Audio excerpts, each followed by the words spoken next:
Rayman 2: The Great Escape is a video game that was released in 1999 on PC and many different consoles.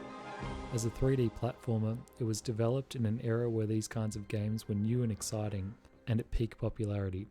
Sega had Sonic, Nintendo had Mario, and Ubisoft had Rayman.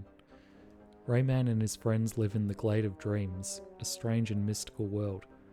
When invaders from space capture the land and take the population for slaves, the task of saving the world falls on this limbless hero.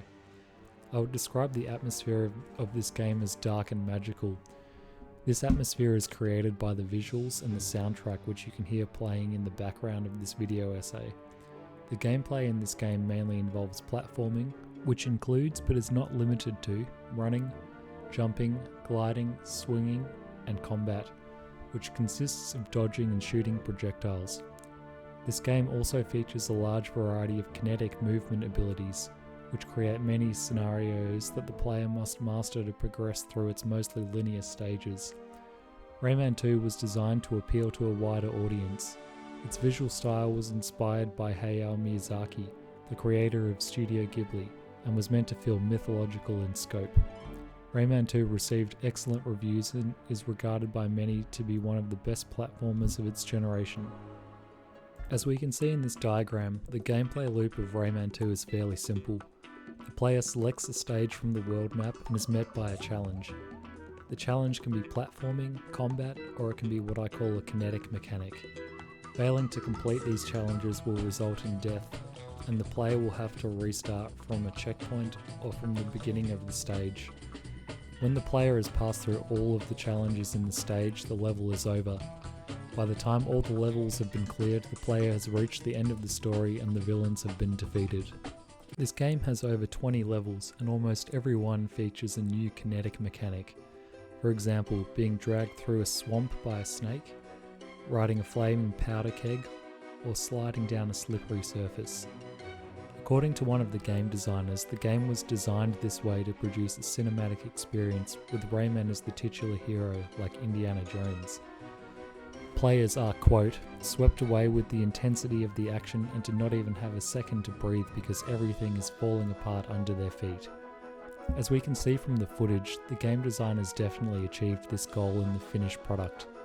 There was a definite risk in adding so many mechanics into the game, yet somehow, in my experience, all of these gimmicks control well and feel fun to play.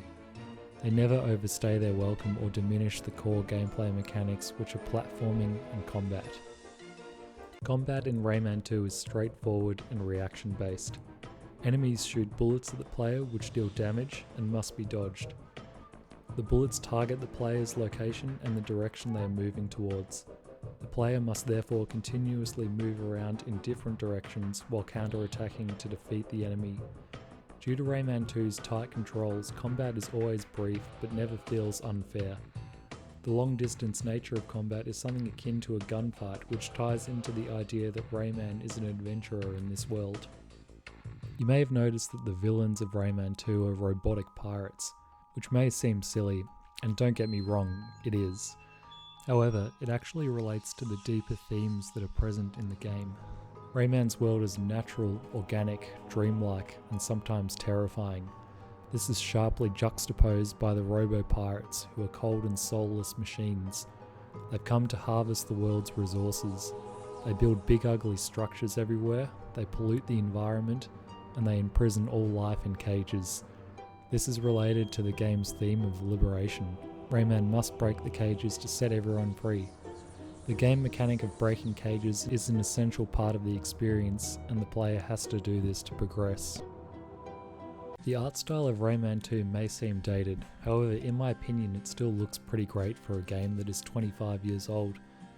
As you can see, the geometry of the level design is simple, however the textures are highly detailed and have clear art direction, which evoke the beautiful worlds of Studio Ghibli as I mentioned before. The artists were limited by the technology of their time, however they took clever shortcuts to make the game world feel visually alive. These are camera-facing sprites. They're actually two-dimensional objects that rotate toward the camera. They have the illusion of being 3D, but they don't use nearly as much memory. These little details are all over the world in Rayman 2. In my opinion, it's the textures and the sprite work that make Rayman 2 more visually stylistic and immersive than other games of this generation, such as Mario 64, which you can see at the moment. In conclusion, Rayman 2 is an impressive and unique game. Its world building, story, gameplay and art direction are synergized to create a cohesive experience. Its large number of gameplay mechanics control well and flow into each other seamlessly, giving the player a sense of adventure and drama. It's for these reasons that it is still highly playable decades later, and I think a lot can be learned from its design.